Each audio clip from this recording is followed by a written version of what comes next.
Recording in Oke, kita progress. mulai ya. Assalamualaikum warahmatullahi wabarakatuh. Selamat siang. Ada orangnya kah di sini? Ini kenapa tinggal foto profil saja? Waalaikumsalam warahmatullahi Baik. Selamat siang. Gimana, apa kabar? Sehat semua? Sehat, Bu. Alhamdulillah.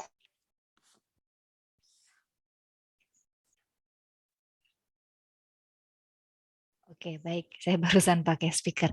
Oh ya, kita mulai ya perkuliahan pada minggu ini. Nah, ya saya juga berharap semoga kita bisa segera tatap muka offline di kampus ya, karena kemarin kita masih lockdown karena ada beberapa dosen yang terpapar dan juga ada beberapa mahasiswa yang terpapar. Jadi departemen masih lockdown sampai tanggal 20. Semoga saja nanti minggu depan kita bisa ketemu offline di kelas, jadi kita bisa lebih kenal gitu ya satu sama lain ketika bertatap muka langsung di kelas.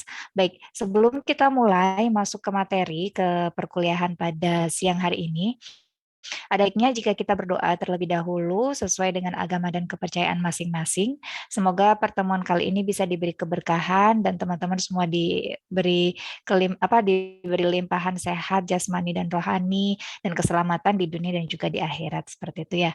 Berdoa sesuai dengan agama dan kepercayaan masing-masing, dimulai.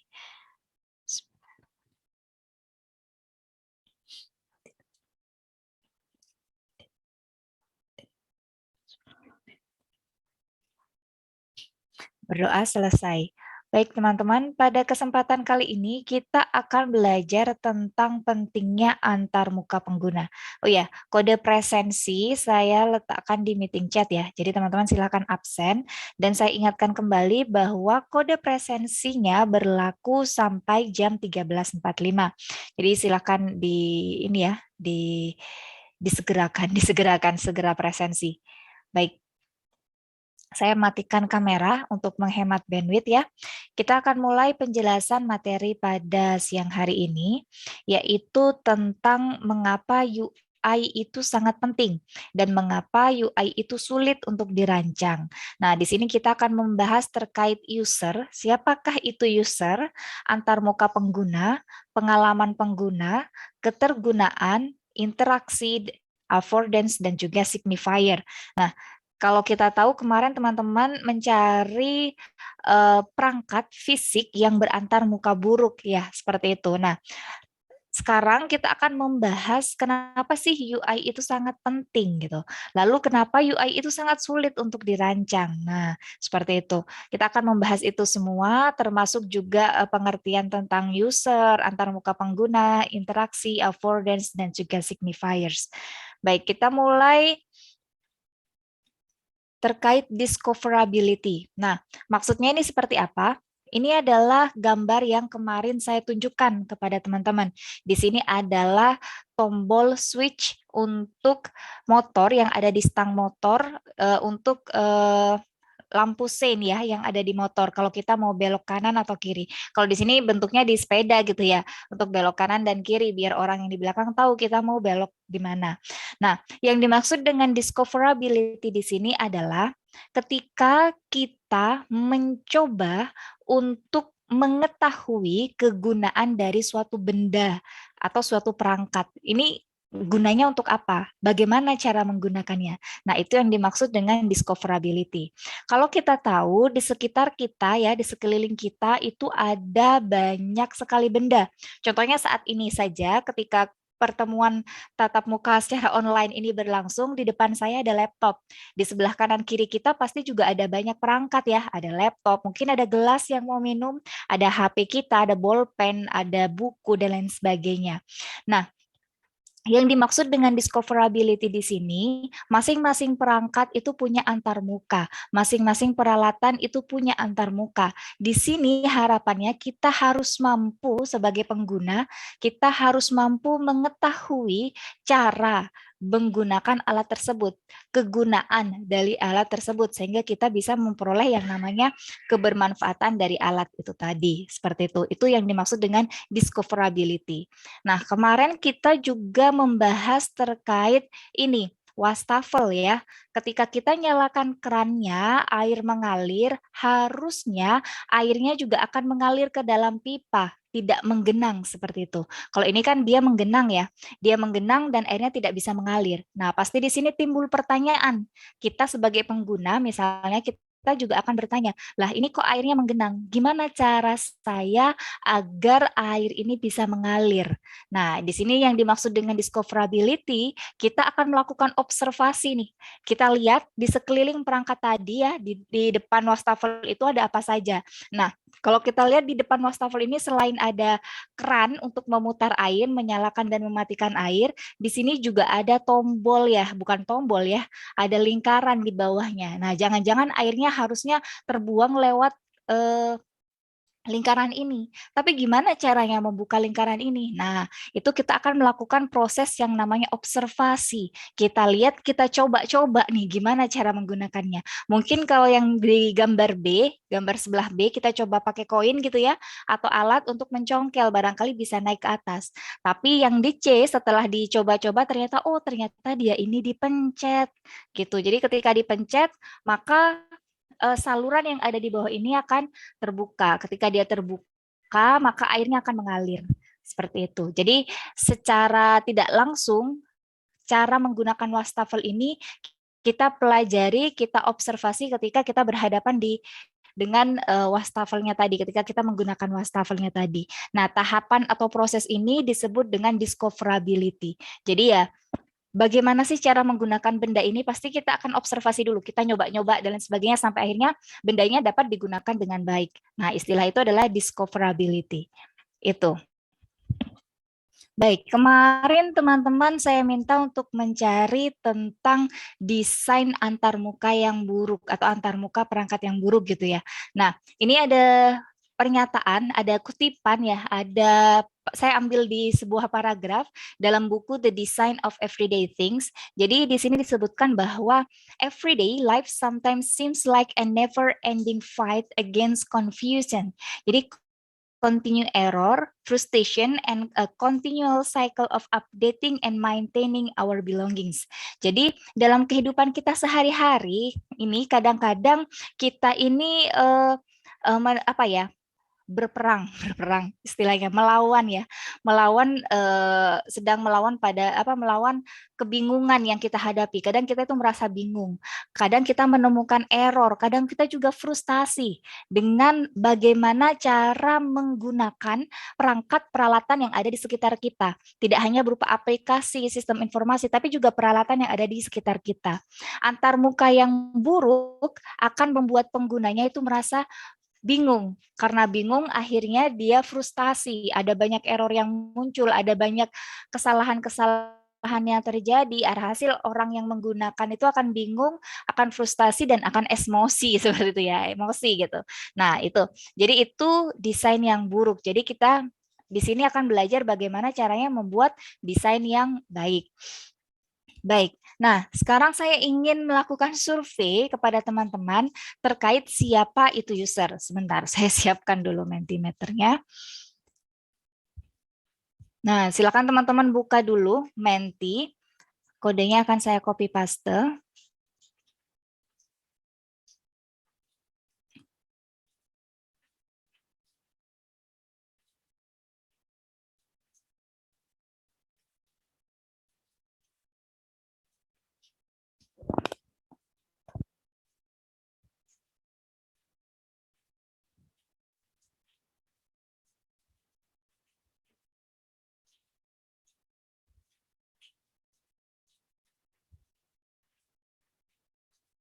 Kodenya saya copy di meeting chat. Tadi kan dari situ kita bisa tahu ya, dari analogi tadi ya, dari sini dan juga dari gambar sebelumnya, bahwa user atau pengguna ini adalah memegang peranan yang sangat penting gitu ya terhadap sebuah pengembangan suatu produk atau aplikasi atau sistem informasi. Nah, sebenarnya user ini siapa sih? Kenapa kita kok harus bisa memenuhi kebutuhan user itu tadi gitu? Nah, terus banyak hal terkait user yang harus kita penuhi, yang harus kita perhatikan agar user itu bisa menggunakan dengan baik aplikasi kita. Nah, sebenarnya user ini siapa gitu ya? Siapa ini user gitu? Dan kenapa kita harus memperhatikan user ini gitu kan? Jadi siapakah user ini? Makanya saya ingin tahu pendapat teman-teman terkait user melalui survei yang saya sajikan di Menti. Oke, sudah ada 8 orang. Saya kasih waktu sampai jam 1.50. Sekarang jam 1.46, 5 menit.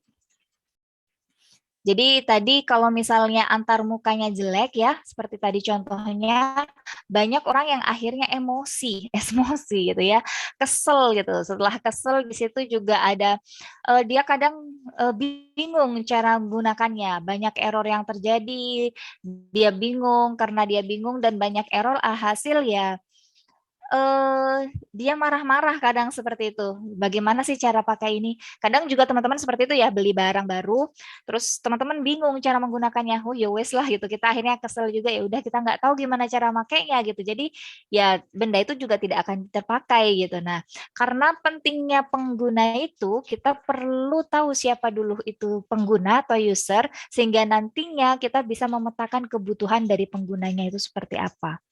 Ya. Baik, saya akan coba share screen. Ada 18 orang. Jadi siapa itu user? User adalah orang yang memanfaatkan. Wah, ini memanfaatkan apa ini? Siapa yang dimanfaatkan ini? Oke, lalu ada pengguna ya. User bahasa Inggrisnya, bahasa Indonesianya dari pengguna gitu ya. Tapi saya harap teman-teman tidak mentranslate begitu saja. Harusnya ada arti lebih dari satu kata, satu kalimat seperti itu. Lalu ada orang yang menggunakan suatu produk, baik. Orang yang memakai produk, pemakai, subjek yang mengambil manfaat atau value dari suatu produk, saya, oke, saya, kita gitu ya. Sumber uang, sumber penghasilan, cuan-cuan. Baik, ini jangan-jangan mata duitan, jangan-jangan temannya Mr. Crab nih, sumber uang gitu ya, cuan. Oke, pengguna produk, baik pengguna yang menggunakan barang aplikasi tersebut, pengguna aplikasi, orang yang menggunakan suatu produk, user merupakan seseorang yang menggunakan sebuah alat atau aplikasi yang disediakan oleh suatu perusahaan atau individu atau kelompok. Baik, lalu yang menikmati produk, baik, pengguna suatu aplikasi, pengguna suatu jasa produk, pengguna, seseorang yang menggunakan sebuah produk, pengguna dari aplikasi, pemakai, pelanggan yang menggunakan barang atau layanan yang telah disediakan, seseorang atau sesuatu yang menggunakan barang atau produk, seseorang atau sekumpulan orang atau organisasi yang menggunakan suatu alat atau produk dengan tujuan tertentu, di mana target pemasaran produk tersebut biasanya memiliki kesamaan. Baik, ini sudah ada 26. Oke, pemanfaat dari suatu produk, pemanfaat. Oke, 1 menit lagi, teman-teman. Ada yang mau respon lagi? 26 dari total 36. 35 ya, termasuk saya. Ada lagi yang mau respon, mau menyampaikan pendapatnya apa itu user? Kenapa sih user ini penting sekali gitu ya? Kenapa kita harus bisa memenuhi kebutuhan user? Sebenarnya siapa itu user? Baik, ada lagi teman-teman? Kurang 1 menit? Enggak 1 menit ya, beberapa detik. 1:49 sudah. Orang yang menggunakan suatu produk. Ya, jadi hampir pendapat, oh ini ada 28, konsumen. Baik, user itu bisa disebut dengan konsumen juga ya, konsumen dari suatu produk. Pengguna aplikasi, baik. Ya, 1:50, terima kasih banyak teman-teman yang sudah merespon. Saya akan lanjut ke PowerPoint. Jadi siapa itu user? Oke, user di sini adalah, nah ini ada user versus designer. Jadi sebenarnya user adalah orang yang menggunakan produk. Nah tadi mayoritas jawabannya sudah benar ya, yang menggunakan, yang memanfaatkan produk. Nah itu sudah benar. Jadi produk ini bisa berupa alat, bisa berupa situs web, bisa berupa aplikasi, dan juga lain sebagainya. Nah user adalah lawan makna dari desainer, lawan makna. Jadi maknanya berbeda dari yang namanya desainer. Nah, kita di sini adalah desainer. Jadi tadi ada yang bilang, siapakah user? User adalah saya. Nah, belum tentu ya, usernya belum tentu saya, karena bisa jadi saya, di sini kan saya dosennya ya, dan teman-teman di sini adalah mahasiswa yang mengambil mata kuliah IMK, berarti secara tidak langsung kita, ya deh kita, jadi lu dan gue gitu ya, kita, saya dan teman-teman yang hadir di mata kuliah IMK ini diposisikan sebagai desainer, yaitu orang yang akan bertugas karena kan kita akan antar muka dan interaksi untuk user tadi. Jadi di sini posisi kita adalah sebagai desainer, bukan user. Seperti itu ya. Jadi kalau teman-teman tahu ini materinya mayoritas ada di Azik di kelas sebelum, cuma saya tambahin beberapa penjelasan yang saya dapat dari membaca buku. Jadi ya, dosen itu juga belajar, teman-teman, termasuk saya baca buku yang sudah diberikan Pak Hazik, dan termasuk saya juga sedang berguru kepada beliau gitu ya. Baik. Kita lanjut, users di sini tidak seperti kita, teman-teman. Kenapa kok tidak seperti kita? Kalau kita lihat di sini ada distribution of computer skills among people, age-nya 16 until 65. Jadi di sini ada distribusi atau sebaran dari skill atau kemampuan komputer orang-orang yang umurnya di antara 16 sampai 65 tahun. Nah, kalau warna hitam dia levelnya strong,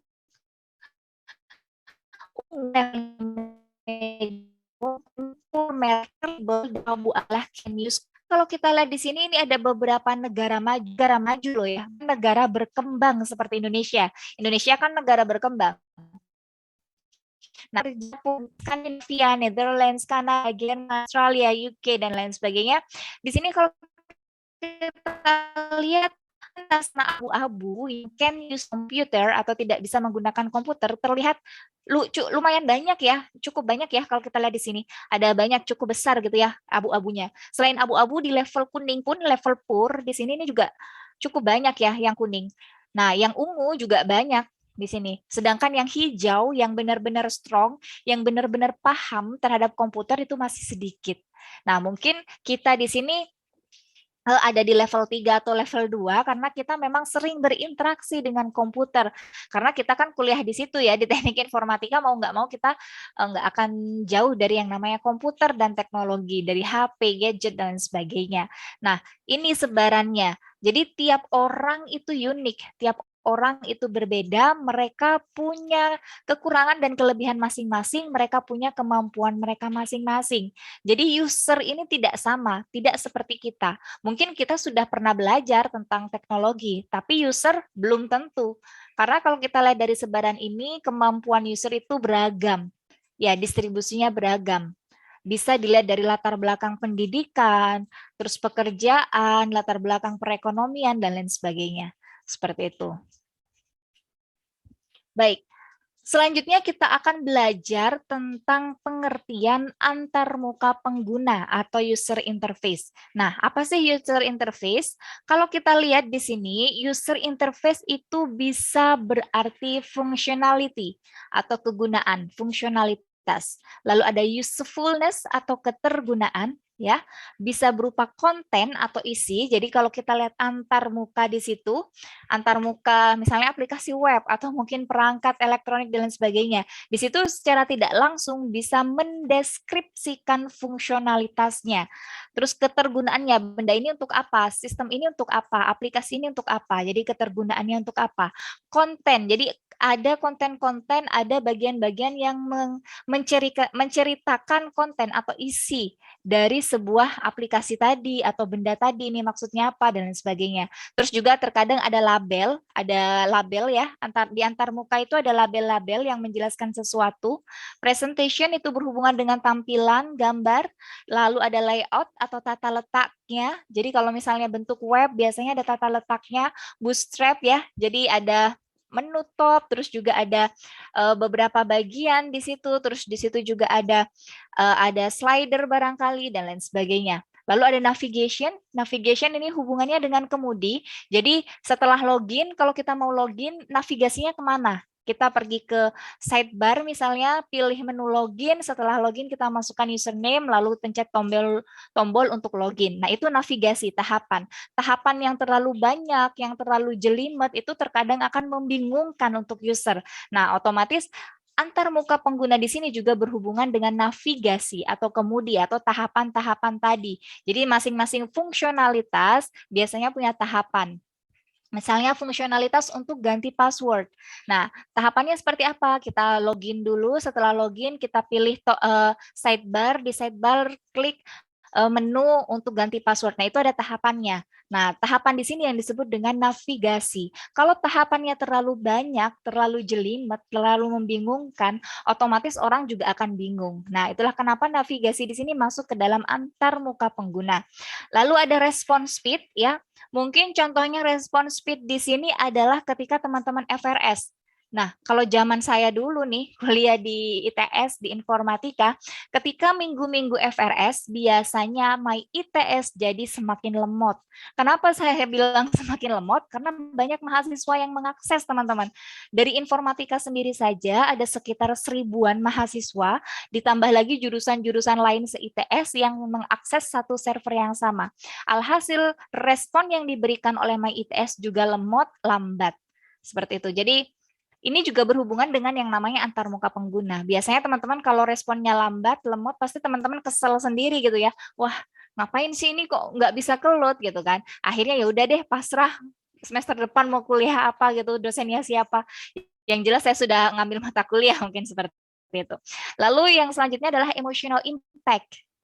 Nah, emotional impact di sini hubungannya dengan dampak perasaan kita gitu ya. Setelah kita menggunakan aplikasi tersebut ya, dari antarmuka tersebut gimana perasaan kita, tambah bingung kah, gak enak kah, atau seperti apa. Lalu yang terakhir adalah documentation atau panduan. Jadi ini adalah beberapa hal yang berhubungan dengan antarmuka pengguna.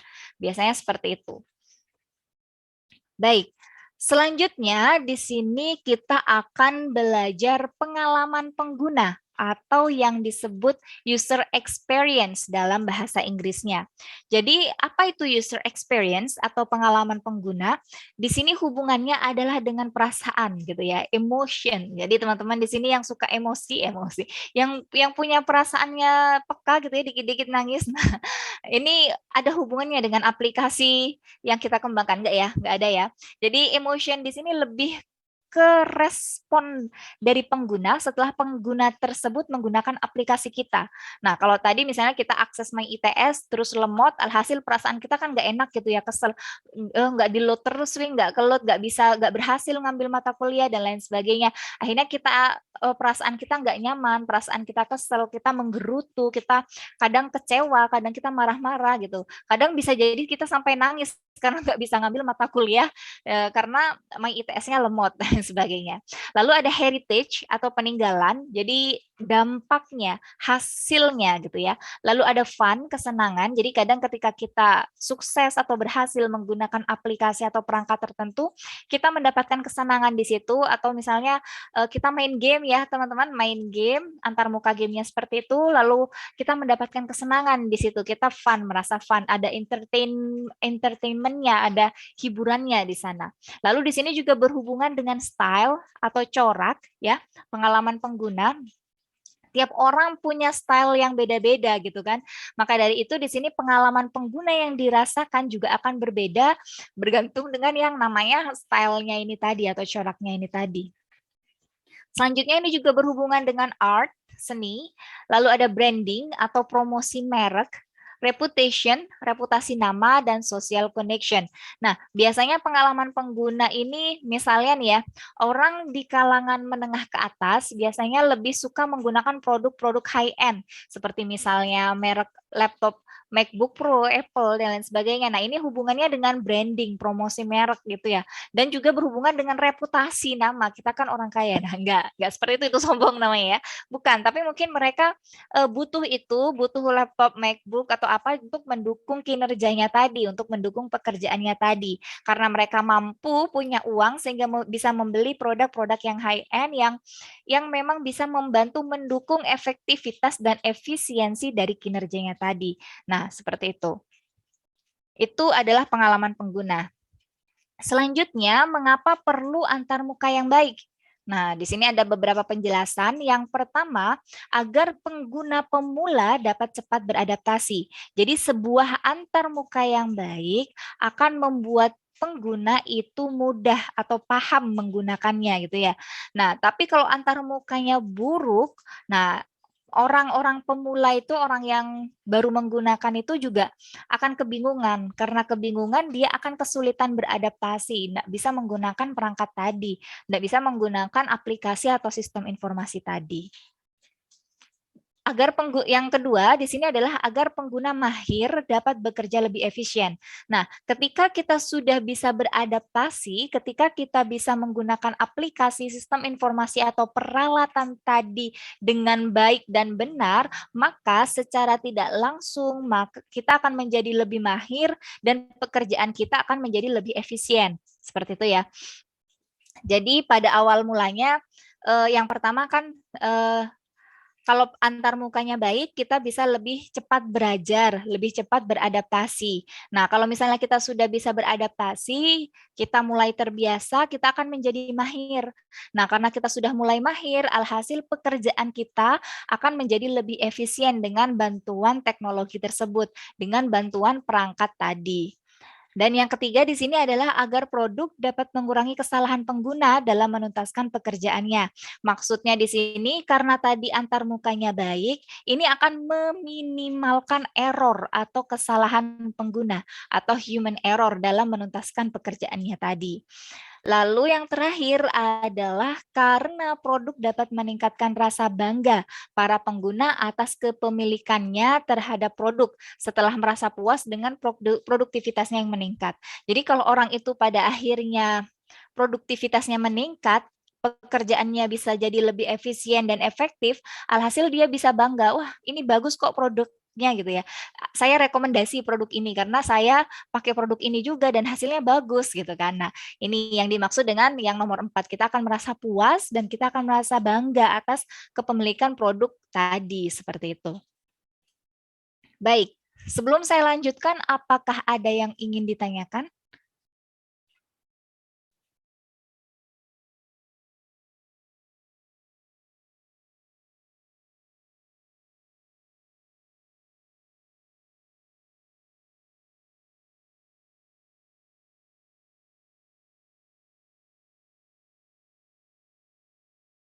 Oke, baik. Terima kasih banyak, Rosa. Rosa belum ada ya, belum ada pertanyaan. Oke, nah di sini ada quotes nih teman-teman. Quotes-nya adalah, if the user can use, it does not work. Jadi yang perlu kita perhatikan, yang perlu kita utamakan di sini adalah kebutuhan pengguna. Kenapa? Karena kalau pengguna atau user tersebut tidak bisa menggunakannya, ya benda itu tidak akan bisa bekerja dengan baik. Tidak bisa digunakan, kita tidak akan tahu kegunaannya dan dia akan ditinggalkan. Semacam itu. Itu ya, itu kata Susan Drey, salah satu pendiri dari ACM. Baik, ini ada beberapa quotes lagi. Nah, quotes yang kedua adalah, good design is actually a lot harder to notice than poor design. It is almost invisible. Jadi ibaratnya itu sama kayak manusia ya, sama kayak kita atau ya segala sesuatu yang terjadi dalam hidup kita gitu ya. Biasanya orang yang yang melakukan kesalahan itu jauh lebih dinotis atau kelihatan gitu ya. Sekarang yang cepat viral di sosial media biasanya orang-orang yang punya masalah dan sebagainya, hasil viral gitu ya. Jadi di sini desain yang bagus itu kadang itu hampir tidak terlihat. Dia susah untuk menyita perhatian, dia tidak begitu menyita perhatian daripada desain yang buruk. Kalau sesuatu itu buruk, kelihatan buruk, maka dia itu akan secara vulgar mempertontonkan kecacatannya tadi, membuat sangat mudah dikenali. Jadi orang akan lebih mudah mengenali kalau dia itu buruk, jadi secara tidak langsung keburukan kecacatannya tadi vulgar dipertontonkan gitu ya. Ya, sama itu bukan contoh yang baik ya teman-teman seperti itu. Nah, di sini pekerjaan kita adalah membuat sebuah desain yang bagus seperti itu.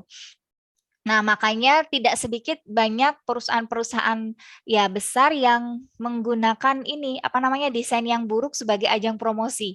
Mereka promosi dengan membuat desain yang buruk dulu sementara gitu. Setelah itu direview oleh banyak orang gitu ya, dicibir barangkali sama netizen sampai akhirnya bisa dia menciptakan produk yang lebih baik antar mukanya sehingga penggunanya juga akan semakin meningkat gitu. Mungkin seperti itu. Sebagai ajang promosi mungkin seperti itu, tapi itu nggak baik sebenarnya ya. Nah, kita harusnya bisa membuat semacam desain yang baik seperti itu. Desain yang bagus itu ya harusnya ya bagus, bisa mudah digunakan. Jadi memang dia tidak akan dinotis, tidak akan menyita perhatian dibandingkan dengan desain yang buruk, tapi setidaknya dia akan lebih bertahan lama gitu ya, lebih bertahan lama dibandingkan desain yang buruk yang menyita perhatian banyak orang lalu tiba-tiba awalnya booming tapi tiba-tiba lama-lama sudah tidak terdengar lagi. Nah, bagusnya adalah kita punya desain yang bagus terus berevolusi, terus digunakan dan tidak lekang oleh waktu. Mungkin semacam itu. Oke, kita lanjut. Di sini ada quotes yang ketiga. Engineers are trained to think logically. They believe that all people will think their way. Jadi para insinyur atau engineer, kita kan engineer ya, kita sekolah di teknik nih di sini, teknik informatika. Nah, para insinyur itu lebih terlatih dalam berpikir logis. Kalau teman-teman tahu kita belajar dasar pemrograman, di situ ada banyak dasar-dasar untuk berpikir logis. Nah, kalau teman-teman tahu di universitas yang lain, di situ ada logika pemrograman ya, intinya sama belajar dasar pemrograman dan lain sebagainya. Jadi di situ kita dilatih untuk berpikir logis, iya tidak, karena ini kan bahasa mesin gitu ya. Nah, mereka mempercayai bahwa semua orang berpikir sebagaimana mereka berpikir, padahal belum tentu ya. Setiap orang punya pemikiran yang berbeda-beda, tapi kalau menurut engineer, mereka pikirnya ya kita punya pemikiran yang sama gitu ya. Oleh karena itu, banyak sekali desain yang buruk dihasilkan oleh para insinyur. Itulah kenapa kadang insinyur itu menghasilkan desain yang kurang begitu bagus gitu ya. Para insinyur itu sangat paham teknologi, tetapi kurang paham terhadap manusia. Itulah kenapa biasanya kita ada apa namanya, biasanya ada semacam pengadaan gitu ya, pengadaan aplikasi, pengadaan perangkat peralatan yang pada akhirnya tidak digunakan, yang pada akhirnya tidak dimanfaatkan. Karena apa? Karena biasanya kita hanya paham terkait teknologinya canggih ini itu dan seterusnya, tapi kadang kita tidak paham dengan manusianya, kita tidak paham kebutuhan usernya seperti apa gitu ya, karena kita mikirnya ya mikir logis gitu ya, tahulah ini teknologinya canggih gitu ya, tapi kan kita perlu memahami dan memetakan sesuai dengan kebutuhan pengguna tadi gitu. Itulah engineers. Baik, designers need to focus their attention on the cases where things go wrong. Jadi desainer, kita kan sebagai desainer, kita perlu fokus atau memperhatikan pada kasus di mana sesuatu berjalan secara salah. Jadi tidak hanya ketika sesuatu berjalan sesuai yang direncanakan. Jadi fokus kita di sini hanya ketika kita menemukan kesalahan. Itu yang harus kita perbaiki. Jadi kalau kita menemukan kesalahan, ya kita harus memperbaiki kesalahan tersebut. Jadi itulah kenapa seorang desainer harus perlu memfokuskan perhatian pada kasus di mana sesuatu berjalan secara salah. Nah, kalau dia berjalan dengan sesuai yang direncanakan, ya sudah, tidak perlu kita perbaiki lagi. Nah, ini ada kasus yang sering terjadi. Kemarin kita sempat diskusi ya masalah lampu sein. Nah, ternyata di sini ada ini, sein kanan belok kiri nih. Ini ternyata emak-emak. Jadi kalau kita lihat di poster ini bukan geng motor besar yang jadi raja jalanan katanya, tapi justru emak-emak negara aing naik motor katanya. Jadi raja jalanan di sini bukan geng motor ya dengan motor besar seperti itu, tapi emak-emak. Dia kadang mau belok ke kiri, seinnya ke kanan, mau belok ke kanan, seinnya ke kiri. Nah, ini adalah PR bagi kita seorang desainer. Gimana caranya perangkat tersebut ya di motor itu, lampu sein itu, tombolnya itu harusnya bisa mengatasi permasalahan ini. Karena memang itu diatur ya di dalam Undang-Undang Pasal 112 Nomor 22 Tahun 2009, di mana ya tentang lalu lintas dan angkutan jalan, bahwa lampu sein ini hal yang wajib sebelum belok katanya. Sementara pengendara yang tak menyalakan lampu sein ketika berbelok akan dikenakan sanksi sebesar 250.000. Nah tuh, atau penjara paling lama 1 bulan. Ada yang mau masuk penjara 1 bulan? Ya, kalau masuk penjara cuma masuk nengok doang ya nggak masalah gitu ya. Terus kita harus di sana ya. Saya juga tidak mau. Nah, makanya teman-teman harus tahu. Nah, ini permasalahannya di mana gitu ya? Apa permasalahan di antar mukanya yang burukkah atau memang di orangnya gitu. Nah, tapi kita sebagai desainer harusnya paham terhadap pengguna. Kita harus mencoba memahami emak-emak ini kenapa dia mau belok kanan tapi sein-nya ke kiri gitu ya. Nah, mungkin teman-teman di sini ada tanggapan terkait problem yang sering terjadi di sini.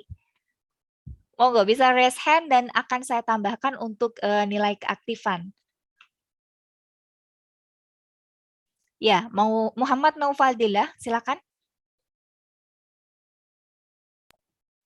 Itu kan dalam desainnya, kalau lihat lah kan tempat tombol sen motor itu kan, itu biasanya kan, oke, memang nggak terlalu terlihat gitu dalam pandangan pengguna motor kan. Terus kan cara menghidupkan sen motor kita kan harus kayak menggerakkan jari kita kayak ke kiri atau ke kanan gitu, menurut saya ya, bukan kayak menekan tombol gitu. Iya, lalu? Kadang kalau yang gerak, yang desain sen motor yang menggerakkan jari kan kadang kayak kita nih kayak lupa gitu. Jadi udah habis belok sen, terus ya jalan terus capek ya, kadang kita mau lupa dimatiin gitu. Baik, Nah, kita lupa matikan ya.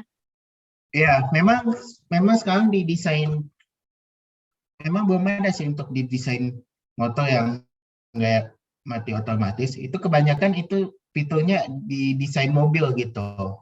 Desain mobil kalau setelah kita ini Belok, terus kita luruskan lagi belok, gitu ya. ya bawa mati otomatis gitu. Baik. Itu bawa di mobil. Oke, baik. Terima kasih banyak Muhammad Naufaldillah. Ya, mungkin tadi dari Muhammad Naufaldillah adalah karena untuk motor lampu sein-nya itu tidak mati secara otomatis dan kadang orang itu lupa matikan ya. Jadi kita mau belok ke kiri, kita benar nih awalnya belok ke kiri. Nah, terus kita jalan lurus, terus kita mau belok ke kanan. Nah, terus kita mikirnya sudah matikan sein-nya gitu ya, atau seperti apa. Nah, alhasil orang mikirnya, lah ini kok masih nyala sein-nya. Oke, barusan ada yang 2 orang raise hand. Nabil Fikri Arif, silakan Nabil. Oke, ya baik, silakan. Gini Bu, kalau menurut saya sih lebih ke arah memang human error aja sih Bu. Cuman kalau dari antar mukanya sendiri menurut saya sudah optimal, dari pencet-pencetannya itu di kiri, lalu kalau mau ke kiri geser ke kiri, kalau mau sen kanan geser ke kanan. Cuman memang error itu terjadi biasanya khususnya di pengendara pemula. Jadi masih kaku di jalan kan, kalau emak-emak ini biasanya kan memang di dapur atau di rumah. Jadi jarak keluar yang biasa keluar bapaknya. Jadi memang ketika naik motor jadi memang bisa dibilang pemula. Jadi memang ya ini gelagapan jadinya. Ya, mungkin itu aja, Bu. Oke, baik. Terima kasih banyak. Jadi kata Nabil Fikri Arif barusan menyampaikan bahwa memang biasanya ibu-ibu ini harusnya di dapur gitu ya, karena memang tidak terbiasa. Nah, ketika dia harus keluar dan lain sebagainya, alhasil ada sedikit bingung atau tidak fokus mungkin seperti itu. Jadi ketika sen kanan belok kiri dan lain sebagainya. Nah, tapi di sini kalau ada kesalahan semacam ini tetap jadi PR-nya desainer gitu ya. Nah, kok bisa kejadian ini terjadi? Kenapa sih seperti ini? Apa ada yang salah? Nah, kita yang harus observasi, kita yang harus mengkaji hingga kita bisa mengusulkan sebuah desain yang baru yang bisa jadi bisa membantu emak-emak di sini gitu ya untuk belok-belok itu tadi tanpa harus salah lagi sen kanan belok kiri dan lain sebagainya. Tapi ini hal yang ini ya, hal yang sungguh menjadi sebuah misteri gitu ya. Kok bisa gitu ya? Kok bisa? Kenapa bisa seperti ini gitu? Oke, baik. Menanggapi lampu sein tadi, di sini kita menemukan dashboard motor di sini ya. Ada yang di sebelah kanan dan di sebelah kiri. Nah, sebelum saya berkomentar, barangkali teman-teman ada yang mau berkomentar, raise hand atau seperti apa untuk nilai keaktifan dari dashboard motor ini. Oke, Nurul Izzati, silahkan. Eh, Kalau dari saya, menurut saya yang berbeda dari kedua dashboard ini adalah tanda sennya yang satu untuk yang kanan dan kiri itu jelas. Sedangkan untuk yang satunya ini hanya ada satu tanda. Pokoknya kalau dia sen, otomatis itu nyala gitu. Tapi kita nggak tahu itu ke kanan atau ke kiri. Begitu. Baik. Oke, baik. Itu dari Nurul Izzati. Dari teman-teman yang lain, ada pendapat yang lain? Di sini ada Dewangga Darmawan. Silahkan Dewangga. Selain tanda sen, aku juga selain tanda sen ada juga perbedaannya, yaitu yang sebelah kiri tidak itu hanya menggunakan odometer untuk kecepatan dan bensin. Yang satunya odometernya digunakan pada kecepatan dan apa namanya odometer untuk bensin diganti dengan layar. Kelemahannya di sini itu gimana ya mau nyebutkannya? Ya, kalau untuk layar ya mungkin ada kotak-kotak hitam-hitamnya untuk menentukan berapa berapa masih banyak berapa bensinnya. Tapi kotak-kotak ini sama seperti dalam matematika pembulatan, ya pembulatan nggak pasti. Misalnya kalau kotaknya ada satu, tidak pasti satunya satu berapa gitu. Sedangkan yang ada di sebelah kiri otomatis bisa mengukur berapa banyak besar itunya secara lebih pasti begitu. Oke, baik. Terima kasih banyak Dewangga Darmawan. Oke, ini perbedaan yang kanan dan kiri ya, speedometernya, terus juga pengecekan tangkinya ya. Oke, baik. Selanjutnya ada Raihan Dava Al-Hafiz. Silahkan Raihan. Ya Bu, terima kasih Bu. Kalau misalnya menurut saya tuh yang sebelah kanan itu lebih modern sih Bu, lebih lebih apa ya, lebih ngelihat zaman gitu sih Bu. Soalnya kan eh, apa ya, kalau dilihat sepeda motor juga nggak digunain untuk kayak orang-orang tua doang, kayak apa ya, kayak misalkan anak muda kayak generasi Z juga itu bisa apa udah sering gunain, jadi kayak apa ya, kayak lebih ngelihat perkembangan zaman gitu Bu. Terus setahu saya juga di sebelah kanan itu ada tambahan perkembangan teknologi itu yang ada Eco itu Bu. Nah, setahu saya itu Eco itu buat memperhemat apa ya, BBM gitu sih Bu. Jadi mungkin kalau misalkan motor-motor dulu mungkin ada yang lebih boros atau gimana, jadi ada tambahan teknologi baru gitu sih Bu, kalau menurut saya. Terima kasih. Oke, baik. Terima kasih banyak atas masukannya, Raihan. Tadi sempat ada Latifa Itkonina, kalau nggak salah, Raihan. Gimana? Gimana?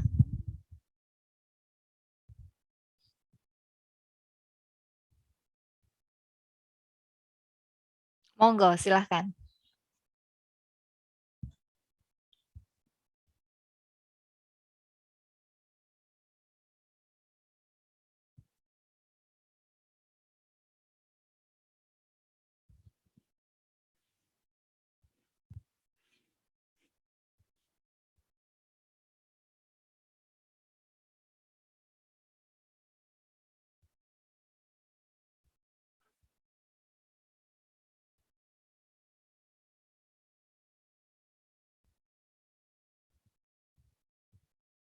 Oke, baik.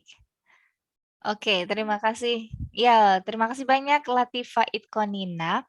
Ya, sebelumnya saya mau tanya satu lagi nih sama teman-teman. Mungkin teman-teman bisa raise hand yang setuju dengan, bukan setuju, yang lebih suka mungkin ya, lebih suka dengan tampilan dashboard yang sebelah kiri, yang setuju dengan kiri, yang suka dengan yang kiri. Mungkin bisa raise hand.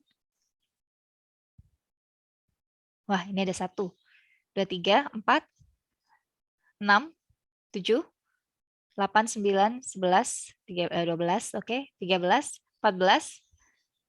Oke, baik. Bisa lower hand ya? Ada 14 tadi, ada sempat 15 ya, sampai mencapai angka 15 yang setuju sebelah kiri. Selanjutnya, oke, semuanya lower hand dulu, lower hand. Lower hand semuanya, lower hand. Kita akan mulai voting untuk yang sebelah kanan. Sebentar, lower hand ya. Saya hitung 1, 2, 3. Ini Dewangga kanan atau kiri? Bisa lower hand dulu, Dewangga. Oke, baik. Terima kasih. Baik, kita akan voting yang sebelah kanan. Yang suka dengan dashboard yang sebelah kanan siapa? Bisa raise hand. Oke, 2, 7, 9, 10. Oke, 10 ya. Oke, oke, 10. Terima kasih banyak teman-teman, bisa lower hand. Ada 10 orang yang suka sebelah kanan dan 15 orang suka yang sebelah kiri gitu ya. Tapi kalau saya lihat masing-masing dashboard yang ada di sini ini punya kekurangan dan kelebihannya masing-masing.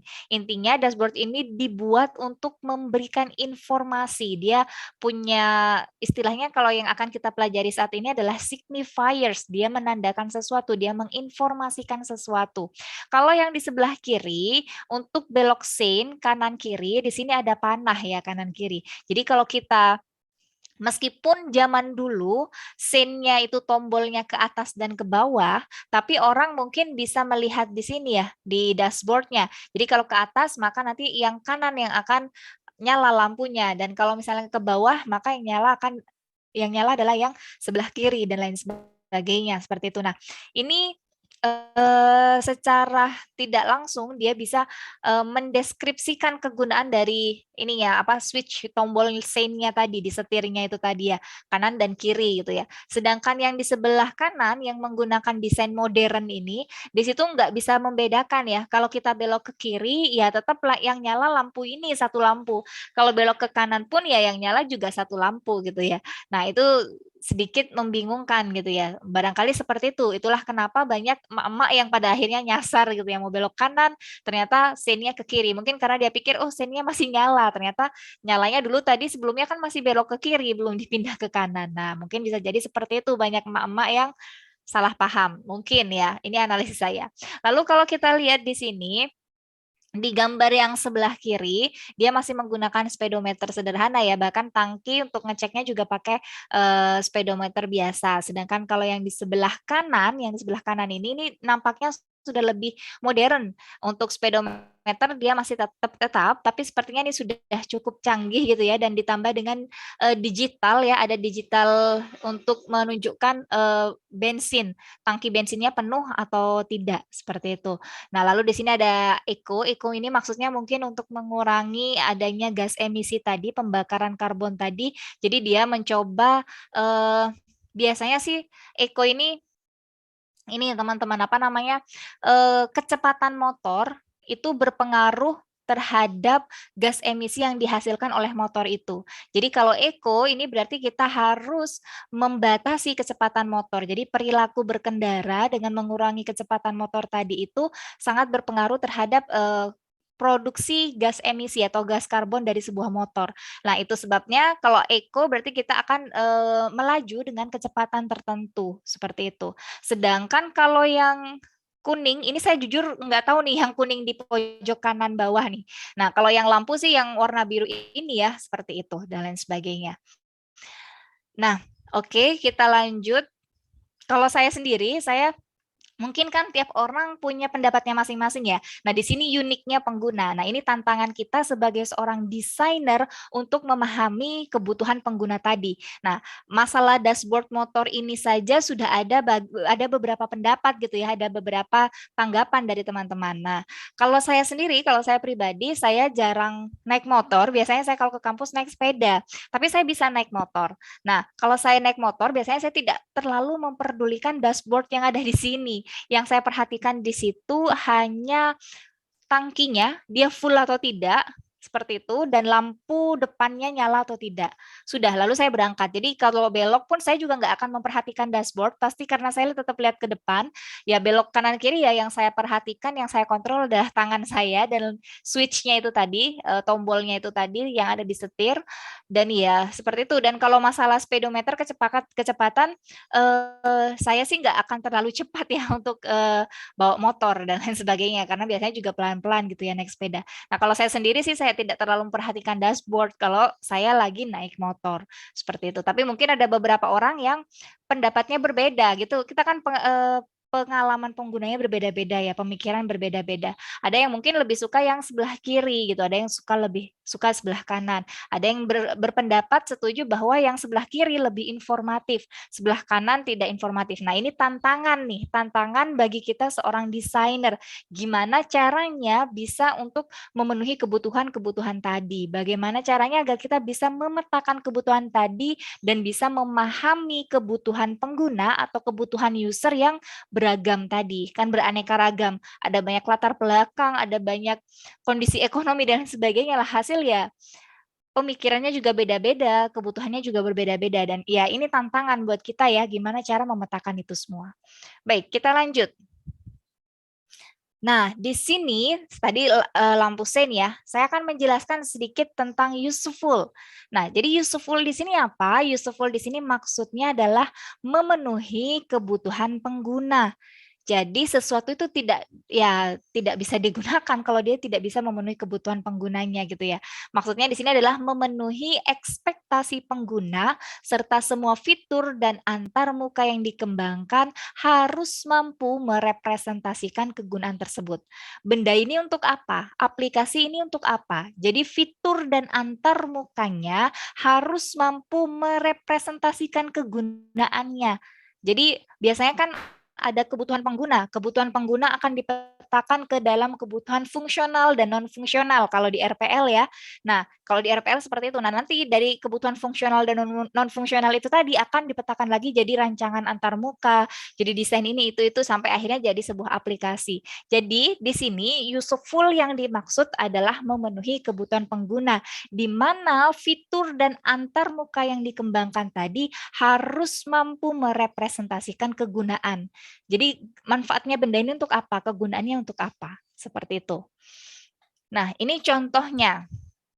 Kalau kita lihat di halaman web Traveloka di sini, secara tidak langsung, tombol-tombol dan informasi kata-kata label yang ditampilkan di halaman web ini merepresentasikan kebutuhan pengguna itu tadi ya. Nah, kalau kita lihat di sini dia pengguna itu ingin tahu nih, ingin nyari tiket dari Jakarta ke Bali. Nah, dia nulis jamnya, harinya, terus setelah itu ini muncul tiket-tiket yang mungkin dia bisa ikut pesawat yang mana, berangkat jam berapa sampai jam berapa, harganya berapa gitu kan. Nah, ini contohnya, ini contoh useful. Jadi kalau kita lihat fitur dan antarmuka ini merepresentasikan kegunaan ya. Jadi fitur-fitur yang ada di sini, search di sini untuk pencarian, tombol-tombol, lalu juga antarmuka yang didesain di sini merepresentasikan kegunaannya. Kegunaannya untuk apa? Untuk mencari tiket untuk pergi keluar kota, seperti itu. Ini contoh useful. Nah, lain lagi di sebelah kanan, di sini ada telepon WhatsApp ya. Kalau kita lihat di sini, antarmukanya secara tidak langsung merepresentasikan kegunaannya. Kegunaannya untuk apa? Ya, untuk menelpon ya, WhatsApp voice call. Nah, lalu di sini ada tombol warna merah. Gunanya untuk apa ya? Untuk off ya, untuk memutus sambungan teleponnya itu tadi. Lalu ada speaker Oh, di sini sebelah kiri bawah ada teks yang di sini dan juga ada mute unmute. Nah, ini bisa kita coba-coba, bisa kita observasi, tapi secara tidak langsung tampilan yang ada di sini dan juga fitur-fiturnya ini bisa merepresentasikan kegunaannya. Kegunaannya untuk apa ya? Untuk telepon, untuk menghubungi orang, untuk berkomunikasi dengan orang lain. Seperti itu. Itu yang dimaksud dengan useful. Lalu di sini kita juga akan belajar terkait usable.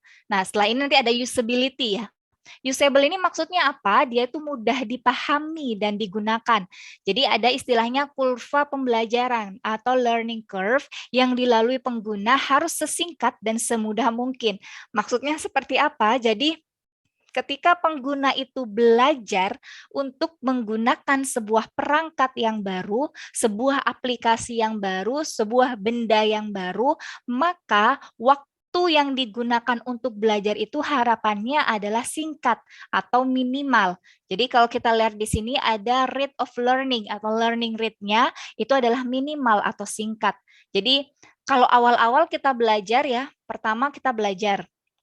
Ketika kita belajar mungkin kita sulit gitu ya, tapi antar muka yang baik, antar muka yang bagus akan membuat pengguna itu mudah paham.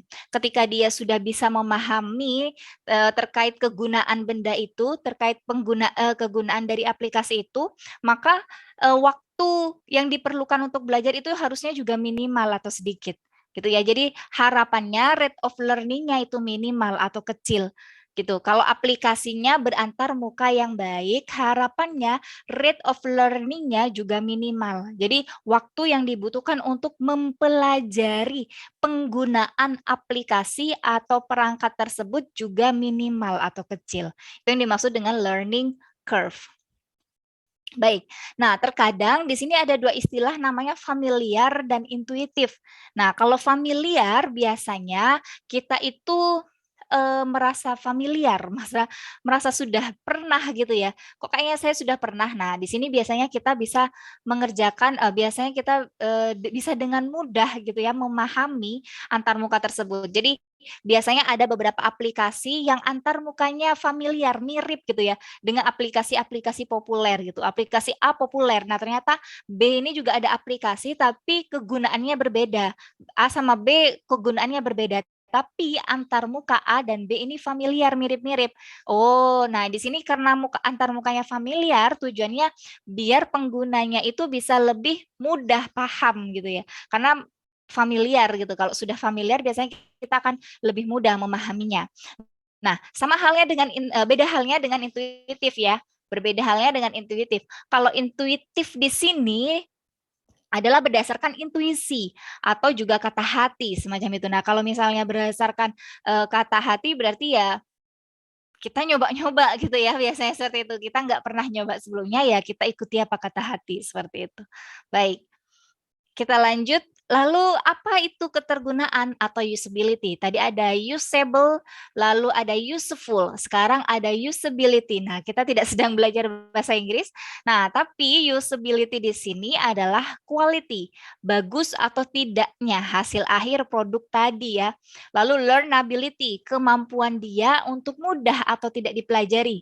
Atau tadi masuk ke usable ya, masuk ke usable bisa dikatakan seperti itu. Learning rate-nya minimal, waktu belajarnya minimal. Kita tidak perlu buang-buang waktu untuk belajar atau kalau perlu kita perlu belajar tapi tidak lama-lama, kita sudah mudah paham, kita sudah bisa menggunakan alat atau aplikasi tersebut dengan baik. Lalu ada efisiensi, hemat atau tidak daya guna, hemat atau tidak daya gunanya gitu ya, efisien. Ini efisien atau tidak, ini masuk ke ketergunaan atau usability. Lalu memorability di sini adalah kemampuan dia mudah atau tidak diingat. Jadi kalau aplikasi di situ antar mukanya baik, maka dia akan lebih mudah diingat. Atau mungkin aplikasi tersebut memiliki antar muka yang familiar. Nah, karena di antar mukanya familiar, dia akan mudah diingat atau memorability gitu. Lalu ada errors. Nah, ini tergantung banyak atau sedikitnya kesalahan, lebih masuk ke useful ya. Useful berhubungan dengan fungsionalitas atau fiturnya tadi. Lalu satisfaction ini ya kepuasan pengguna, dia puas atau tidak menggunakan aplikasi tersebut. Balik lagi ke useful dan usable tadi. Seperti itu, teman-teman. Oke, selanjutnya kita akan belajar terkait interaksi dan pengalaman. Sebelum saya lanjut, apakah ada yang mau ditanyakan terlebih dahulu?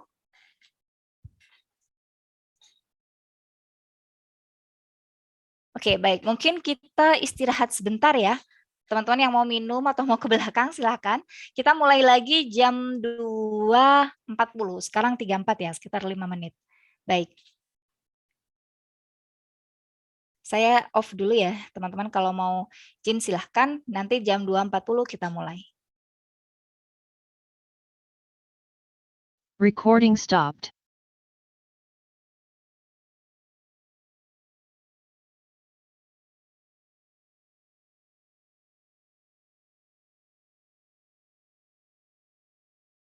Jam 2.40. Saya lanjutkan ya, saya mohon maaf karena rumah saya dekat masjid jadi ada sedikit berisik. Nah, ini kita akan masuk ke interaksi dan pengalaman. Nah, mengapa merancang UI itu sulit? Itu kenapa ya? Nah, karena membuat sesuatu yang sulit itu mudah, teman-teman, dan membuat sesuatu yang mudah itu sulit gitu ya. Jadi sangat sulit ya bagi kita untuk merancang sesuatu itu dengan mudah gitu, biar mudah digunakan. Nah, terkadang ya seperti itu ya. Jadi terkadang kita ya membuat sesuatu yang sulit itu mudah. Jadi kalau kita ingin membuat sesuatu itu sulit ya tinggal kita sulit aja, kita buat antar mukanya jelek, kita buat alur yang ribet ya. Ininya apa namanya navigasinya ribet dan lain sebagainya. Nah, itu pasti akan sulit bagi pengguna gitu ya. Cara membuat sesuatu yang susah itu mudah gitu. Mempersulit seperti itu tuh mudah, tapi membuat sesuatu yang mudah itu juga sulit. Karena balik lagi, pengguna kita ini kan punya pola pikirnya masing-masing. Kriteria sulit dan kriteria mudah bagi masing-masing orang itu berbeda. Jadi sulit menurut saya belum tentu sulit menurut teman-teman gitu ya. Mudah menurut saya belum tentu mudah untuk teman-teman. Nah, ini. Jadi itulah kenapa merancang UI itu sulit, karena pengguna kita juga beraneka ragam, pola pikir mereka juga ya macam-macam seperti itu ya. Nah, perancangan antarmuka pengguna di sini adalah sebuah proses kreatif. Nanti teman-teman akan belajar menggunakan otak kanan dibandingkan dengan otak kiri. Nah, desainer memiliki kesulitan untuk berpikir seperti user. Nah, sudah tahu kan tadi bahwa kita di sini biasanya kita kan engineer gitu ya. Kadang engineer itu mikirnya secara logis. Kita menganggap pengguna itu pasti bisa seperti apa yang kita lakukan. Namun pada kenyataannya belum tentu, karena tiap orang punya pola pikirnya, punya skill atau kemampuan yang juga berbeda-beda, punya latar belakang pendidikan, perekonomian, pekerjaan, dan ya lain sebagainya yang juga berbeda seperti itu. Nah, terkadang di sini seringkali perlu memahami domain dari penugasan. Jadi tugasnya orang ini untuk apa? Untuk apa ini, ketergunaannya bagaimana, dan lain sebagainya. Lalu tidak bisa menafikan sesuatu yang telah dipelajari atau can unlearn something. Jadi mau nggak mau kita harus bisa belajar sesuatu. Jadi ini contohnya ya, seseorang yang mahir berbahasa Inggris akan kesulitan menemukan kesalahan yang terselip. Karena kita kan sudah mahir, kadang karena terlalu mahir kita cepet gitu ya. Kadang kita miss sesuatu, kadang kita melewatkan sesuatu padahal di situ ada kesalahan. Contohnya di sini adalah seseorang yang mahir dalam menggunakan produk tertentu, apalagi terlibat dalam pembuatannya, jadi mahir dalam menggunakan produk tertentu, dan dia juga terlibat dalam pengembangannya, mengembangkan aplikasi dan sebagainya, akan kesulitan menemukan kesalahan yang terselip. Jadi ibaratnya teman-teman disuruh ngoding sudah selesai fiturnya, terus di situ ada error gitu ya, atau kadang kita nggak nemukan error, tapi pengguna yang menggunakan aplikasi kita itu nggak nyaman, nggak enak, ini nggak sesuai dengan kebutuhan saya. Nah, di situ kita kadang bingung gitu ya, bingung yang nggak sesuai yang mana, karena kita kadang susah menemukan kesalahan yang ada pada diri kita sendiri semacam itu ya. Contohnya di sini adalah ketika orang yang mahir bahasa Inggris ini membaca tulisan di sini, a bird in the bush ya. Kalau kita lihat di sini the-nya ada 2. Jadi kadang kita miss, harusnya di sini the-nya kan ada 1. A bird in the bush seperti itu. Jadi kalau kita kadang develop sesuatu, kita tetap butuh evaluasi dari pengguna. Kita tetap butuh masukan dari pengguna, seperti itu. Nah, di sini ya biar apa? Biar pengguna itu bisa ini ya, bisa disesuaikan kebutuhannya, bisa kita penuhi kebutuhannya seperti itu. Jadi tidak serta-merta kita mengembangkan suatu aplikasi langsung dikasihkan pengguna, lalu tidak direvisi. Nah, bisa jadi aplikasi itu nanti tidak akan digunakan. Bisa jadi aplikasi itu akan ditinggalkan karena tidak berguna lagi, tidak bermanfaat lagi buat penggunanya. Seperti itu. Di sini ada isu baru, teman-teman. Nah, isunya adalah spesifikasi itu selalu salah. Kalau teman-teman ingat, dalam software development life cycle ya, pada awal mula kita perlu melakukan, jadi pada awal mula pengembangan software, pada awal mula pengembangan perangkat lunak, teman-teman butuh melakukan yang namanya penggalian kebutuhan. Iya, iya atau tidak?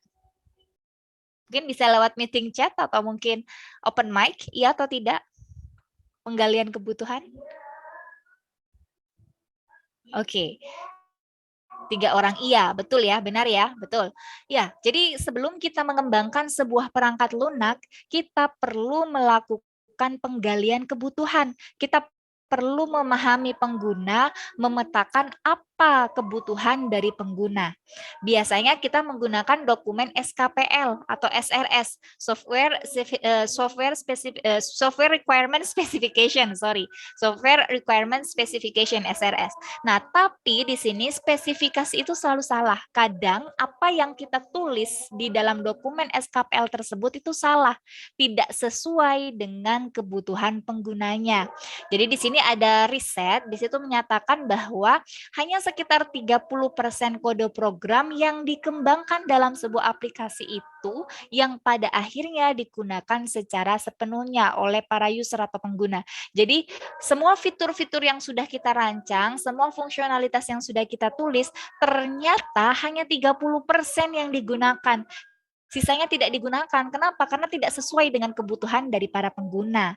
Itu ya. Jadi ini ada beberapa alasan. Alasannya adalah mungkin karena pengembang tidak dapat memahami sebenarnya apa kebutuhan dari para pengguna. Jadi kebutuhanmu ini apa gitu. Meskipun kita sudah melakukan penggalian kebutuhan, kadang hasil dari penggalian kebutuhan tersebut tidak begitu memuaskan. Nah, makanya kalau teman-teman di RPL belajar ada rekayasa, di RPL itu kan ada rekayasa kebutuhan ya, RK ya. Nah, itu gimana sih caranya bisa melakukan penggalian kebutuhan seperti itu. Nah, oleh karena itu kita membutuhkan proses. Jadi nggak langsung serta-merta satu proses langsung jadi gitu ya. Tidak, kita butuh proses untuk pembuatan purwarupa atau yang namanya prototype dan iterasi dalam perjalanan untuk memahami apa itu kebutuhan pengguna kita. Ya, jadi di sini kita butuh proses itu, butuh proses tahapan untuk membuat purwarupa atau prototipenya dan iterasi dalam perjalanan untuk memahami kebutuhan pengguna. Jadi ketika satu iterasi terjadi, kita menggali kebutuhan sampai selesai kita kembangkan jadi prototipe, itu pasti akan dievaluasi oleh pengguna, akan diuji coba oleh pengguna. Setelah diuji coba, pasti akan dapat masukan atau feedback. Nah, feedback ini kita evaluasi, kita analisis untuk kita perbaiki lagi sistemnya menuju ke iterasi selanjutnya. Makanya kadang kalau kita lihat di Google Play Store, di situ ada banyak aplikasi yang terdiri dari beberapa versi. Jadi aplikasi A versi 01, 02, 1.0, 1. Nah, perbedaan versi itu juga berdampak pada perbedaan fitur, perbedaan antar muka yang semakin lama berevolusi sesuai dengan kebutuhan penggunanya tadi. Seperti itu. Tapi kalau kita bekerja di software house, iterasi ini jumlahnya dibatasi. Tapi kalau kita menciptakan suatu produk, nah iterasi ini bergantung akan terus berevolusi sesuai dengan kebutuhan penggunanya itu tadi. Seperti itu. Baik, saya izin mute sebentar karena di sini sedang azan ya. Kita akan lanjutkan setelah azan.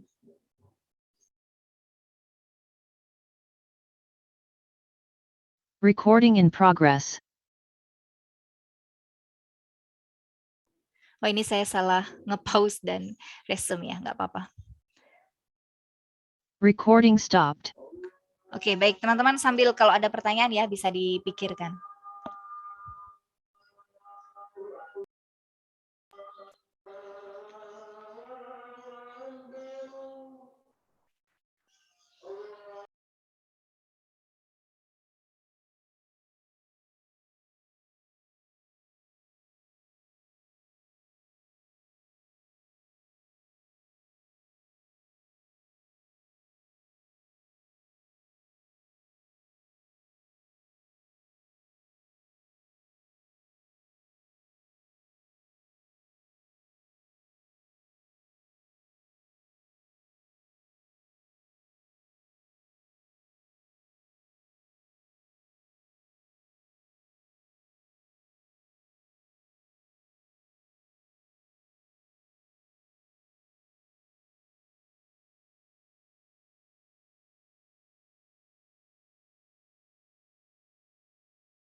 Baik, kita mulai lagi ya terkait desainer interaksi, desainer pengalaman. Jadi kalau kita lihat di sini, siapa sih itu desainer interaksi dan siapa sih desainer pengalaman? pengalaman. Jadi desainer interaksi di sini berfokus pada bagaimana user berinteraksi dengan teknologi secara efektif. Jadi kita punya teknologi, gimana caranya agar mereka bisa berinteraksi secara efektif. Selain itu, tujuan desainnya adalah untuk menambah pemahaman user terhadap apa yang harus dilakukan. Saya harus ngapain? Apa yang sedang terjadi? Nah, ini lagi ngapain sih saya buka aplikasi ini, pakai alat ini buat apa gitu kan. Lalu apa yang baru saja terjadi, barusan saya ngapain gitu ya, seperti itu. Jadi itu yang dimaksud dengan interaksi, dia berfokus kepada interaksi pengguna dengan teknologinya tadi yang secara efektif. Sedangkan desainer pengalaman di sini berfokus pada bagaimana user menikmati pengalamannya dalam menggunakan teknologi.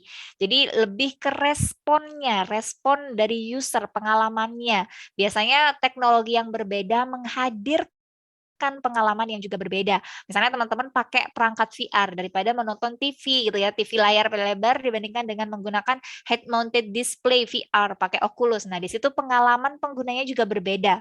Nah, di sini menekankan pada dampak emosional atau perasaan. Nah, ini lebih ke dampak ke penggunanya itu tadi, emosional penggunanya seperti apa.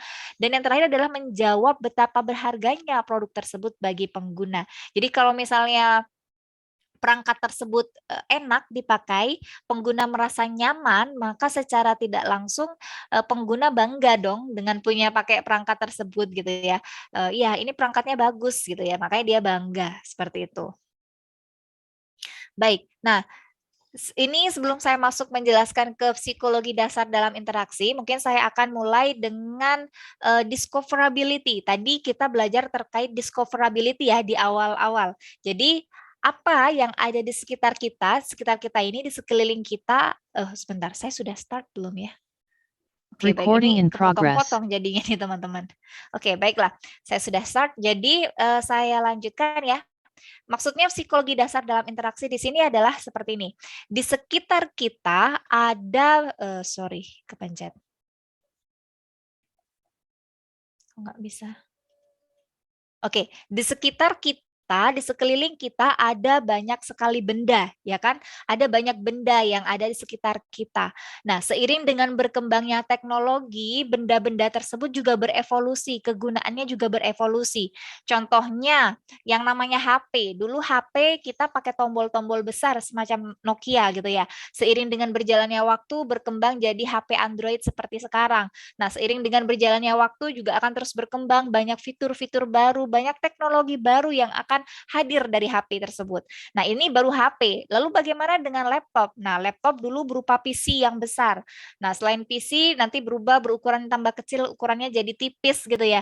Nah, semakin tipis semakin banyak semakin banyak fungsionalitasnya, semakin banyak kegunaannya. Nah, kita juga perlu belajar bagaimana cara menggunakan laptop yang baru. Ada banyak produk laptop, ada banyak fungsionalitas dan fitur yang dihadirkan di sana. Nah, banyak hal yang harus kita pelajari dari benda-benda yang ada di sekitar kita. Itu baru laptop, HP gitu ya. Bagaimana dengan alat-alat yang lain, misalnya gelas, ada banyak jenis gelas ya, gelas ya macam-macam. Kita juga harus tahu gimana cara menggunakannya. Selain gelas misalnya contohnya adalah sendok ya. Kalau orang-orang di luar negeri, orang-orang barat gitu ya, makanya sendoknya nggak cukup satu, ada banyak. Ada sendok, garpu, pisau. Nah, kita juga harus tahu gimana cara menggunakan benda-benda itu. Ada banyak hal di sekitar kita, ada banyak benda yang terus berevolusi sesuai dengan perkembangan teknologi yang ada tadi dan juga tentunya disesuaikan dengan penggunanya juga. Nah, sehingga di sini ada psikologi dasar dalam berinteraksi. Jadi intinya tahap discoverability tadi itu ketika kita berhadapan pada sebuah benda atau sebuah aplikasi atau sebuah perangkat, maka yang perlu kita lakukan adalah memikirkan bagaimana cara menggunakan benda ini. Benda ini bisa diapain aja, saya harus ngapain nih agar bisa menggunakan benda ini. Nah, itu maksudnya adalah discoverability. Nah, dalam proses discoverability ini ada beberapa aspek psikologi dasar gitu ya. Salah satunya adalah affordance, signifiers, constraint, conceptual model, feedback, dan mapping. Tapi Tapi yang akan kita bahas di mata kuliah ini hanya dua, yaitu affordances dan signifiers. Baik.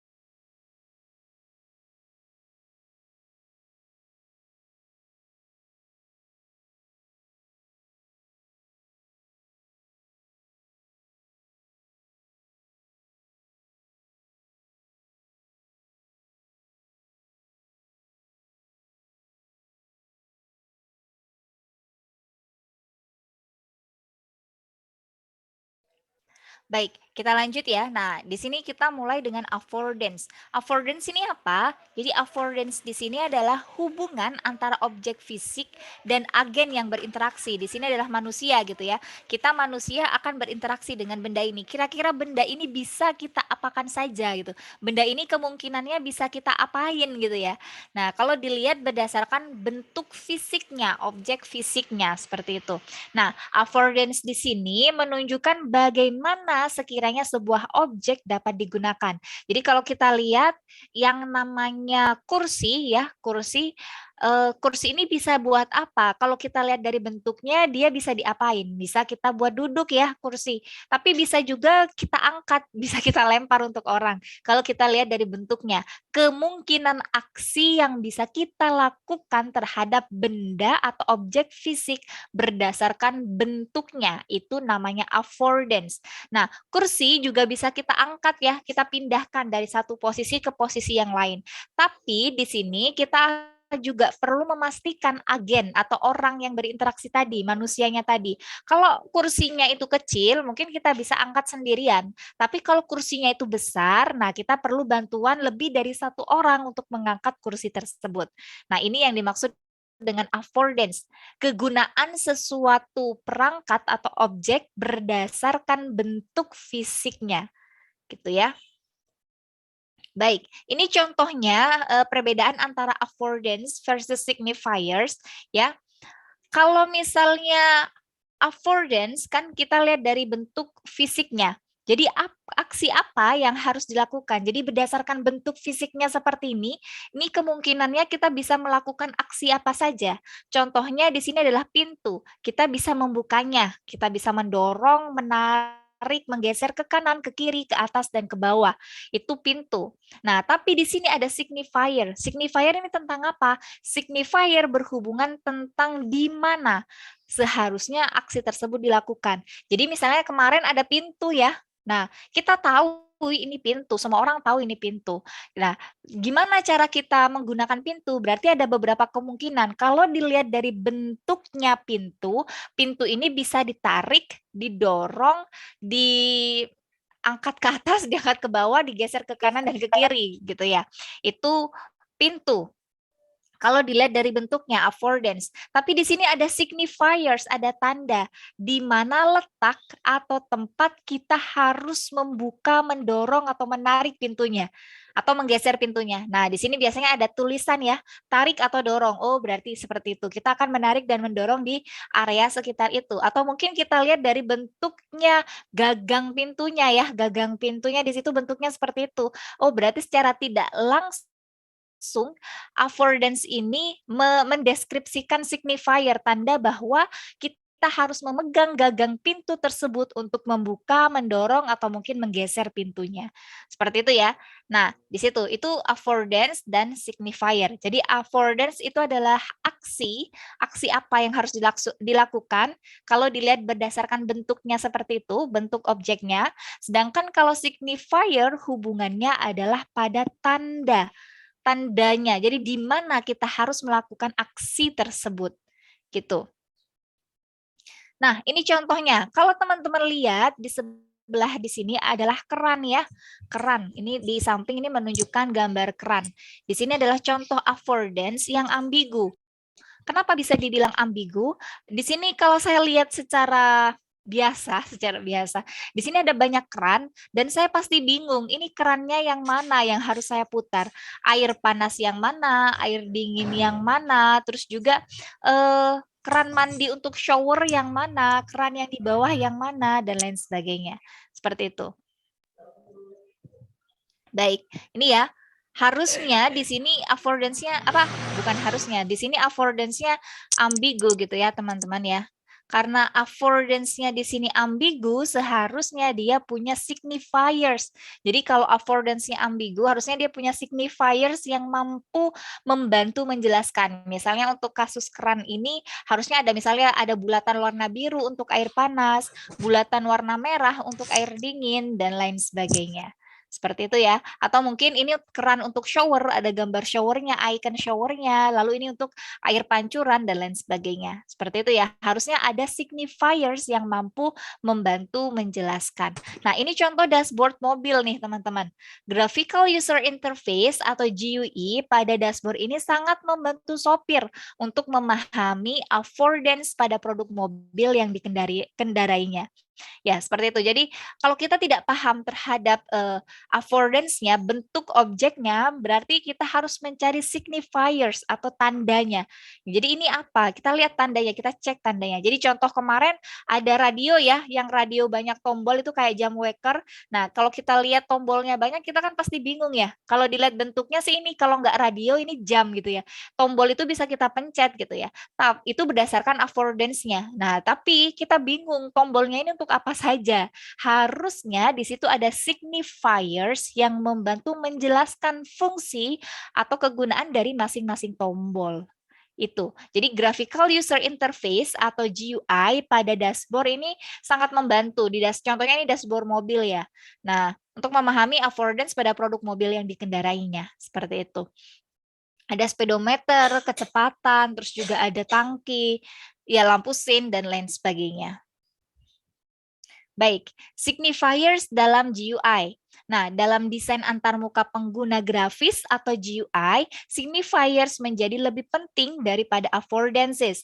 Jadi kalau misalnya kita berhadapan pada aplikasi, sistem informasi, jadi antarmuka pengguna grafis seperti itu, maka signifier yang lebih penting karena kita kan nggak tahu bentuknya ya. Biasanya kan bentuknya ya udah sama aja. Kalau kita lihat di halaman web yang membedakan masing-masing fitur, yang membedakan tombol-tombol di situ ya GUI-nya atau graphical user interface-nya. Jadi ada halaman web, di situ ada tombol login, ini isian untuk username dan isian untuk password, ini tabel, ini untuk menambah data tombolnya dan lain sebagainya. Itu GUI. Karena affordances-nya itu tidak terlalu kelihatan. Yang terlihat di situ adalah signifiers-nya, letak-letak tombol yang harus kita tekan untuk melakukan fungsionalitas atau fitur tertentu.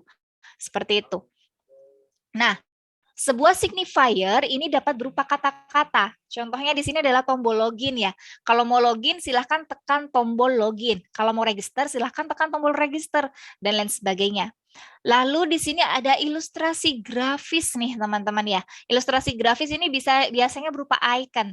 Ikon-ikon gitu ya, icon-icon gitu. Login biasanya berupa gembok, terus juga ya macam-macam edit bisa berupa bolpen dan lain sebagainya.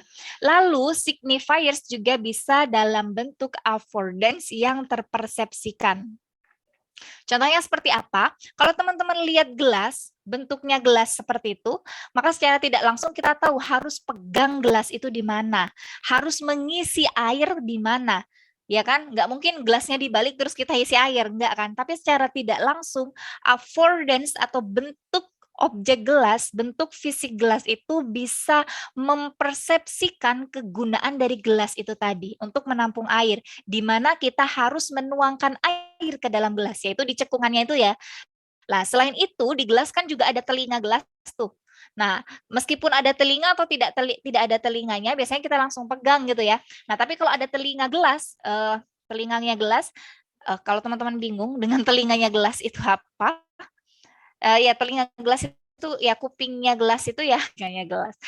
Nah, kita pasti mikir dari affordance-nya tersebut, dari bentuk telinganya tersebut berarti telinga gelas ini bisa kita gunakan untuk megang ya. Jadi jari kita bisa masuk ke situ dan bisa kita pegang. Misalnya contohnya seperti ini. Sebentar.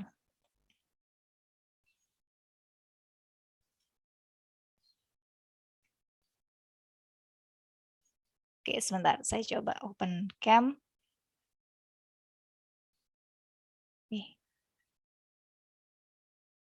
Baik, ini gelas ya. Kalau kita lihat di sini ada kupingnya ya, ada pegangannya.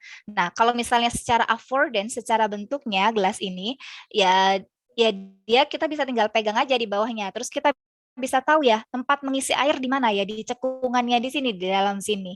Nah, ini berdasarkan affordance-nya. Jadi signifiers itu bisa berupa affordance yang terpersepsikan. Secara tidak langsung dia mempersepsikan penggunaannya. Terus di sini ada kuping gelas ya di sini. Nah, secara tidak langsung kita juga bisa tahu signifier kan posisi letak di mana aksi tersebut akan dilakukan. Nah, kalau ada kuping gelas seperti ini berarti secara tidak langsung kita dapat gambaran di mana kita akan memegang gelasnya. Jadi nggak hanya bisa dipegang di bawah, tapi juga bisa meletakkan tangan kita di sini. Jadi pegangnya seperti ini. Ya, kuping gelas ya, atau apalah ini istilahnya ini ya yang bulat ini. Nah, kita bisa memasukkan jari kita di sini untuk memegang gelas. Jadi secara tidak langsung di sini bisa disebut dengan affordance yang terpersepsikan. Seperti itu ya, teman-teman. Baik, kita lanjut. Nah, ini tugasnya nih, teman-teman. Ini kita akan melanjutkan tugas pada pertemuan minggu lalu. Ini kata-katanya Pak Hazik ya, gaul sekali beliaunya gitu. Dan saya masih tetap harus belajar dari beliau tentang IMK ini karena beliau ahlinya. Nah, silakan teman-teman tengok kembali, silakan teman-teman lihat kembali peralatan berantar muka buruk yang sebelumnya ditemukan, yang sebelumnya kau temukan gitu ya. Akhirnya kau menemukan gitu. Ya, antar muka yang peralatan yang berantar muka buruk yang sebelumnya teman-teman foto dan teman-teman publis, teman-teman masukkan ke dalam forum di My ITS Classroom. Silahkan teman-teman cek kembali, analisis kembali, dan tentukan kira-kira apa saja affordance-nya, kira-kira apa saja signifiers-nya. Ya, itu tugasnya hari ini. Nah, silakan teman-teman cari tahu seperti itu apa. Nah, nanti kita akan bahas minggu depan. Nanti harapan saya, sebentar saya coba share screen.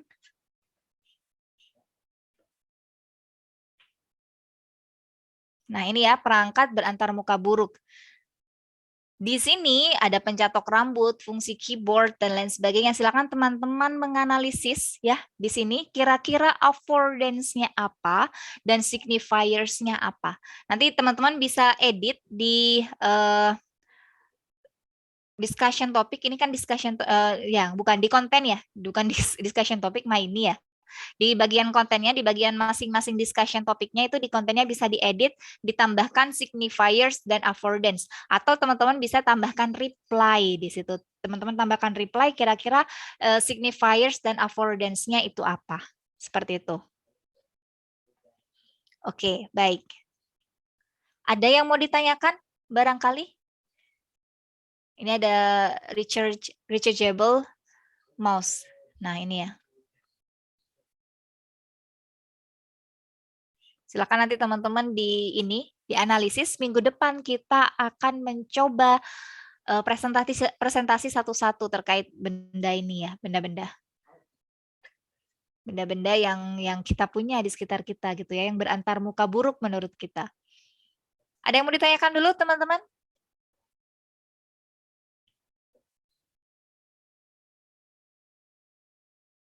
Adakah? Izin bertanya, Bu. Baik, Clifton Delias.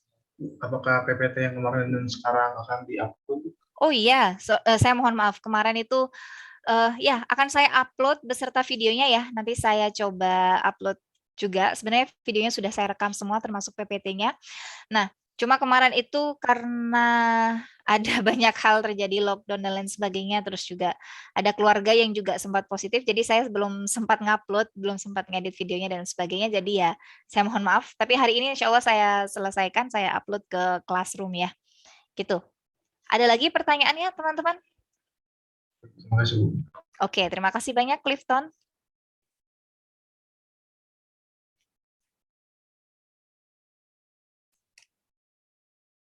Baik, ada lagi yang mau tanya? Tidak ada ya? Baik, kalau sudah tidak ada yang mau ditanyakan, kita sudah dari jam 1:30 ya, 1:30, 1:30, sekarang sudah mau hampir setengah 4, jadi kita sekitar hampir 2 jaman ya di sini tatap muka secara online. Nah, kita akhiri, kalau sudah tidak ada yang mau didiskusikan lagi, mungkin bisa saya akhiri pertemuan kita pada sore hari ini ya teman-teman. Tapi sebelum kita akhiri, kita berdoa dulu ya, sesuai dengan agama dan kepercayaan masing-masing. Semoga pandemi ini bisa segera berakhir, semoga kita semua bisa menghadapi pandemi ini dengan baik, kita diberi keselamatan baik di dunia dan di akhirat, diberi kesehatan, dan juga ya ilmu yang bermanfaat gitu ya untuk kita semua. Amin, kita berdoa menurut agama dan keyakinan masing-masing dimulai.